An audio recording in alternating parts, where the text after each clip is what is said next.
Izzy was a passionate and joyful 4-year-old girl. She loved animals and dreamt of becoming an adventurer. She used to say she wanted to go to the jungle, rescue injured animals, and nurse them back to health. In the words of her mom, Izzy had a passion for life that lit up every room she entered. But one day, things started to change. Izzy began having repeated falls that were leaving behind some very bad bruises. Her hearing seemed off, and the doctors noticed some problems with her eyes. Something wasn't right. Then came the words no parent should ever have to hear. Your daughter has a brain tumor. A bad one. Izzy was diagnosed with a type of brain cancer known as diffuse midline glioma, or DMG for short. This type of tumor grows in parts of the brain that makes it impossible to completely remove by surgery. And here's the devastating truth. Izzy received treatment, but the treatment available for her couldn't save her life. All it could do was buy her more time with her family.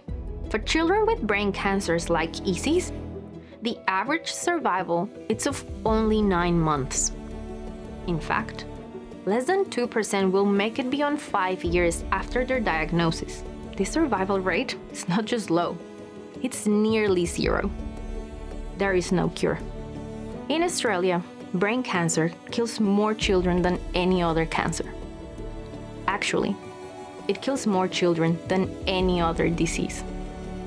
So it is fair to ask, why haven't we made more progress in treating brain cancer?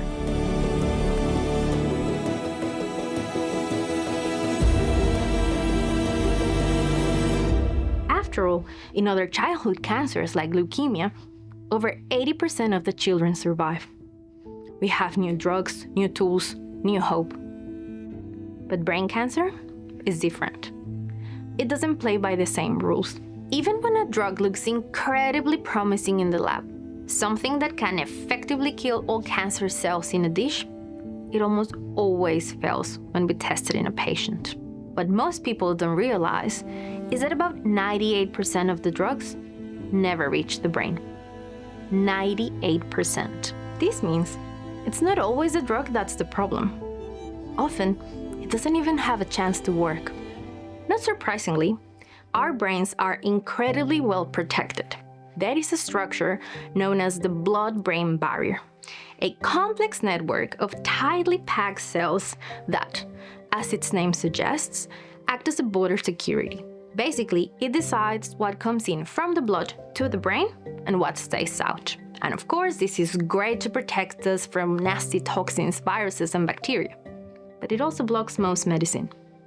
And when children like Izzy need treatment for brain cancer, it becomes their biggest obstacle.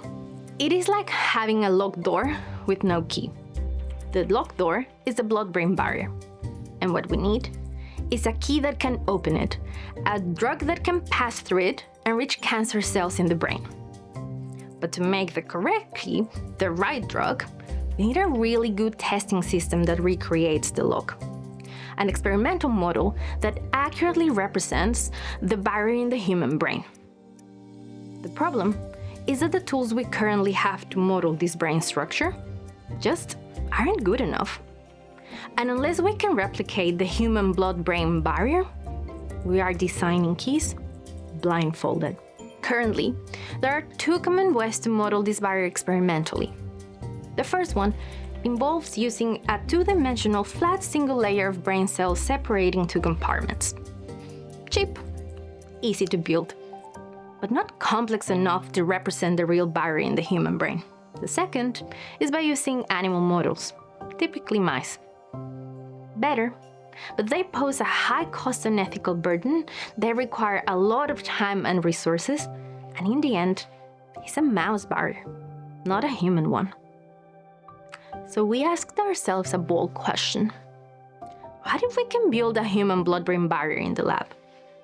What if we can do it quickly, ethically, and complex enough to let us test drugs effectively before moving on to the patient? And that is the big idea my colleagues and I have been developing the last couple of years. So now, I spend my days in the lab making tiny blood-brain barriers.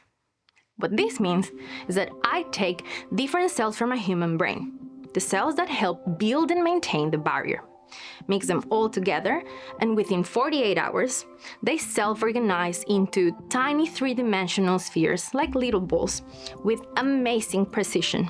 Each brain cell seems to know exactly where to go and what to do to create a miniature version of the human blood-brain barrier.